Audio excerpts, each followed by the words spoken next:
Cuando se habla de presidentes dominicanos del siglo XIX, de manera automática surgen algunos nombres que parecen obligatorios. Afloran enseguida Pedro Santana, Buenaventura Báez, Ulises Heró, Lilís y Fernando Arturo de Meriño. Desde la fundación de la República hasta finalizar el siglo XIX, la nación tuvo más de 20 presidentes, de los cuales algunos ocuparon varias veces el puesto. Pedro Santana se destaca en la lista. Su figura sobresale con un pesado fardo de más penas que glorias. Se trata del primer presidente constitucional de la República durante el período 1844-1848. Ocupó el puesto en 5 ocasiones y luego se convertiría en el principal promotor de la anexión a España. A sus desmanes se le suma que desterró al padre de la patria, Juan Pablo Duarte, y a otros trinitarios. Yo creo que Santana hay que reconocerle su valentía, su capacidad militar, pero fue un gran político conservador. Santana también fusiló al prócer Francisco del Rosario Sánchez y a su tía, la también heroína María Trinidad Sánchez, y a su hermano Andrés Sánchez. También ejecutó a los hermanos José Joaquín y Gabino Puello y a Antonio Duvergé. Aún así, los restos de Pedro Santana permanecen en el Panteón Nacional. Una luz que no se le puede quitar es su participación en el proceso de independencia, sobre todo con la batalla del 19 de marzo. Santana fue la pieza clave de ese triunfo que después culmina con la batalla del 30 de marzo. Otro presidente del siglo XIX muy reconocido y recordado es Buenaventura Báez. Ocupó el cargo en 5 oportunidades de manera constitucional y en 3 fue depuesto mediante golpe de Estado. Su primer mandato fue de 1849 a 1853. Los gobiernos que encabezó se caracterizaron por corrupción y por llevar a cabo negocios a su favor. Fue un promotor constante de anexar la República Dominicana a una potencia extranjera, como Francia, España o Estados Unidos.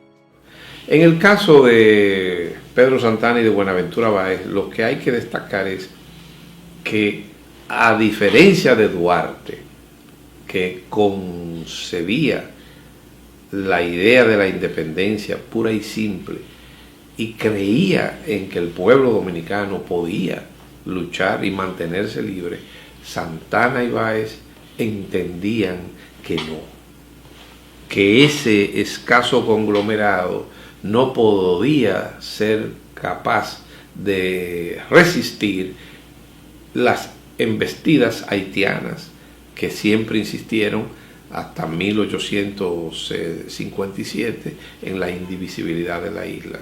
Buenaventura Báez moriría exiliado en Puerto Rico en 1884, luego de recibir su último golpe de Estado en 1878. Báez era anexionista por antonomasia. Báez siempre planteó en todas sus cartas que la solución que tenía el país era el protectorado. Era el protectorado con una nación imperial.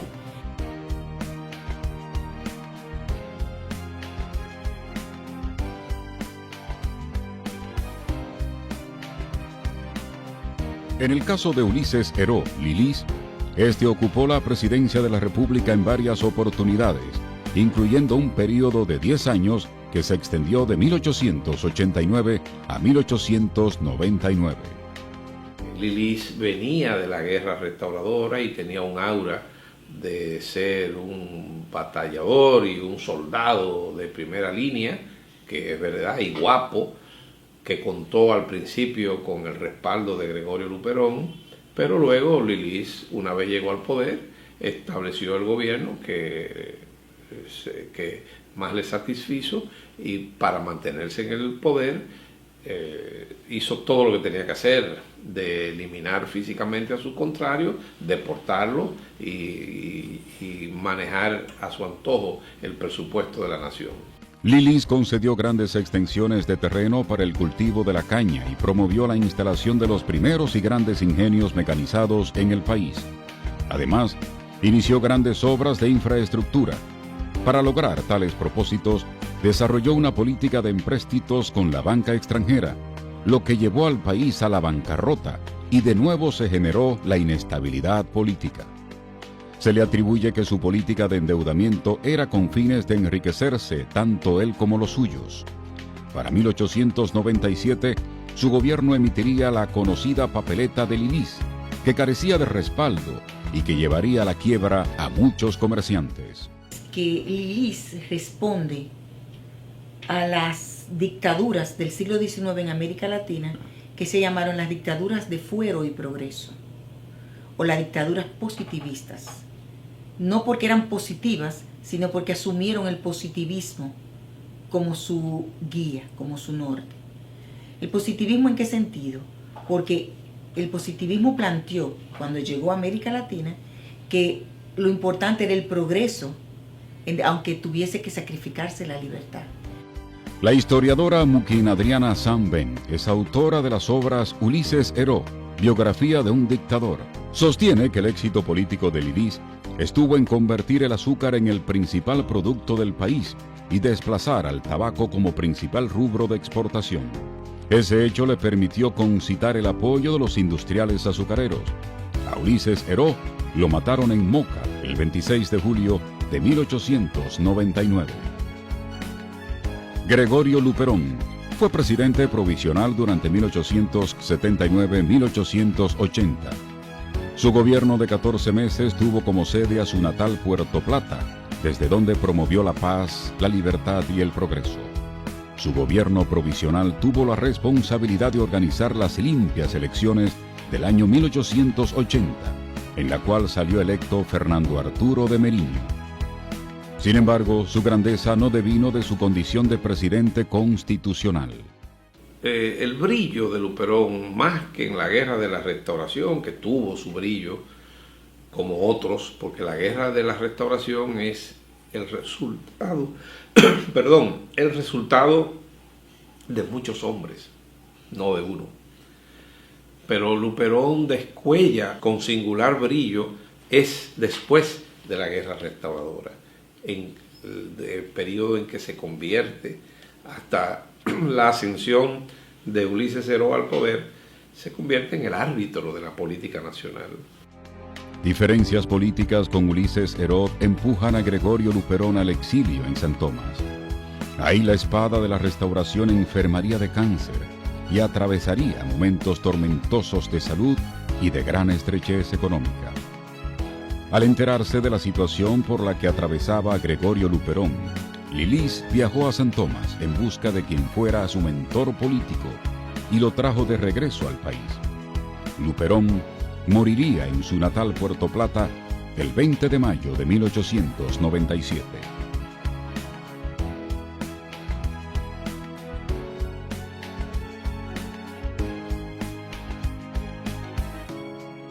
Además de Pedro Santana, Buenaventura Báez, Gregorio Luperón y Ulises Heró, Lilis, en el siglo XIX la República Dominicana también tuvo otros presidentes constitucionales y provisionales.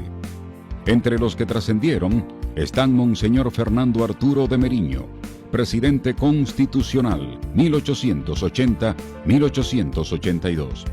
Fue un conocido opositor de la anexión a España, hecho que lo empujó a salir del país en 1862 al sentirse en peligro ante el gobierno anexionista de Buenaventura Báez.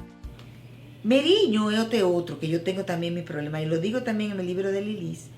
Meriño fue un liberal, sin embargo él promulgó el decreto de San Fernando que fusilaba a cualquier opositor a su gobierno, lo cual era una violación flagrante a la libertad. Desde el exilio, Fernando Arturo Meriño denunció y combatió la anexión a España.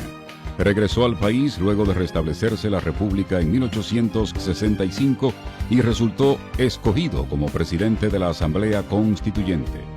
Meriño había sido diputado ante la Asamblea Constituyente de Moca de 1858. Es considerado como uno de los más brillantes oradores de la historia política del país. Murió el 20 de agosto de 1906 en Santo Domingo. Era un gran pensador, era un hombre con una formación profunda. José Antonio Salcedo, mejor conocido como Pepillo, Ocupó el cargo de presidente de la República en septiembre de 1863, convirtiéndose en el primer presidente del gobierno restaurador. En medio de su gobierno se creó un ambiente de inseguridad como consecuencia de los ataques del ejército español. En dicho período, trató de buscar la conciliación y la paz con los anexionistas. Fue derrocado el 9 de octubre de 1864 por un movimiento encabezado por Gaspar Polanco. Casi un mes después, sería fusilado en Maimón, Puerto Plata, por órdenes del propio Gaspar Polanco. Ignacio María González es otro de los que trascendieron como presidente en el siglo XIX. Durante la década de 1870, ocupó el cargo en 3 ocasiones. En sus gobiernos se dio inicio al impulso de la industria del azúcar y se otorgaron facilidades para la producción de velas, almidón, jabón y ladrillos. En su primer mandato, Ignacio María González suprimió el uso del pasaporte para viajar dentro del país y el estado de sitio, promovió la libertad de prensa y anuló los acuerdos sobre los cuales Buenaventura Báez había cedido la soberanía dominicana sobre la península de Samaná y la bahía de Samaná a la Samaná Bay Company. Ignacio María González murió en febrero de 1915. José María Cabral fue presidente en 2 ocasiones en la década de 1860. La primera de facto y la segunda de manera constitucional. Durante su gobierno de facto se logró redactar la primera constitución que permitiría el voto universal de todos los hombres dominicanos mayores de 18 años. Durante su mandato, buscó el arrendamiento de la bahía de Samaná a Estados Unidos. Fue derrocado en 1868. Murió en Santo Domingo el 28 de febrero de 1899. La Primera República nos da varios presidentes que tuvieron que gobernar el país en medio de una guerra declarada, tanto por decreto del lado haitiano como por decreto del lado dominicano. Ulises Francisco Espaillat fue electo presidente constitucional en marzo de 1876. Asumió el gobierno el 29 de abril. Eugenio María de Hostos lo consideró el hombre más digno del ejercicio del poder que hubiera tenido el país en aquella época. Espaillat fue un gran liberal. Creo que era más intelectual que político. Y yo le llamo un Quijote humano. Ulises Francisco Espaillat fue perseguido y encarcelado durante el gobierno de los 6 años de Buenaventura Báez. Tras su liberación, regresó a Santiago, su ciudad natal, donde desarrolló una activa labor cívica. Su gobierno apenas duró 5 meses y es considerado honesto, progresista, democrático y patriótico. Fue depuesto por un golpe militar encabezado por Ignacio María González. Ulises Francisco Espaillat murió en su natal, Santiago, el 25 de abril de 1878. Para mí Espaillat es el símbolo del liberal puro, aunque él tuvo muchas ideas positivistas. Pero, a diferencia de los otros positivistas latinoamericanos, Espaillat no transigió con la libertad.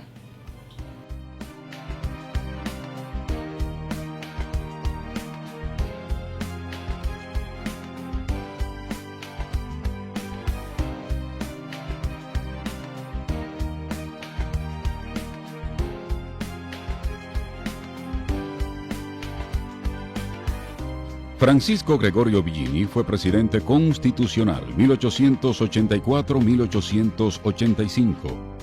Renunció al puesto luego de negarse a censurar a la prensa. Jamás volvería a competir por un puesto político. Tras la muerte de su tío, el filántropo padre Villini, en 1890, asume la dirección del Colegio San Luis Gonzaga.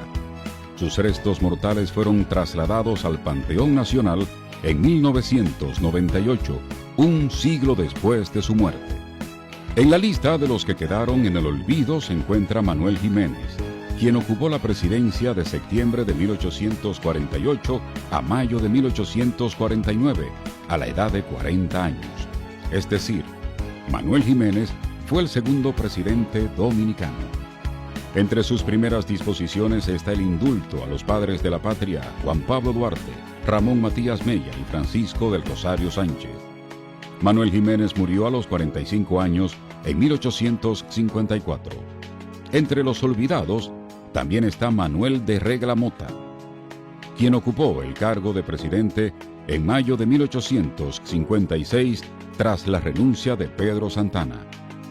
Entonces, de Regla Mota se desempeñaba como vicepresidente. Siempre se le consideró un hombre de la entera confianza de Santana, en cuyos gobiernos había sido ministro de Guerra y Marina, además de vicepresidente. Murió en 1864. Otro de los presidentes del siglo XIX es José Desiderio Valverde.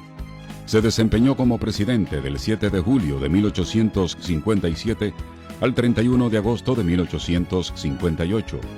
Encabezó el gobierno provisional del Cibao, luego de liderar un amplio movimiento que involucró personalidades de gran influencia en los sectores eclesiásticos y militares.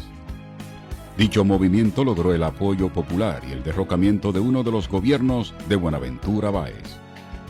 La Constitución de Moca le confirmó en el puesto como presidente constitucional. Luego sería de los que apoyaron la anexión a España y tiraron por el suelo el trabajo patriótico pro independencia nacional. Una provincia del país lleva su nombre. Yo pienso que el siglo XIX se caracterizó por una debilidad en el poder, porque el Estado dominicano que nace el 27 de febrero de 1844 nació con dos características dolorosas. Uno, la ruina económica, no tenía dinero y parece que todavía tampoco lo tiene. Y segundo lugar, debilidad institucional. Otros presidentes del siglo XIX fueron Cesario Guillermo, Marcos Antonio Cabral, Alejandro Wossi Gil, Wenceslao Figueroa, Pedro Guillermo, Manuel Cáceres y el propio Gaspar Polanco. Los gobiernos en República Dominicana del siglo XIX, tanto en la Primera como en la Segunda República, tenían esas dos características, pero con una tercera que la hacía todavía más fuerte, y es que era los gobiernos, con muy rara excepción, que fue el caso de Ulises Francisco Espaillat, estuvieron gobernados por caudillos regionales, que no tenían una vocación nacional. Eso es un elemento importante dentro del proceso. Entonces, por lo tanto, la inestabilidad política fue el signo del siglo XIX, con las excepciones de los gobernantes autoritarios.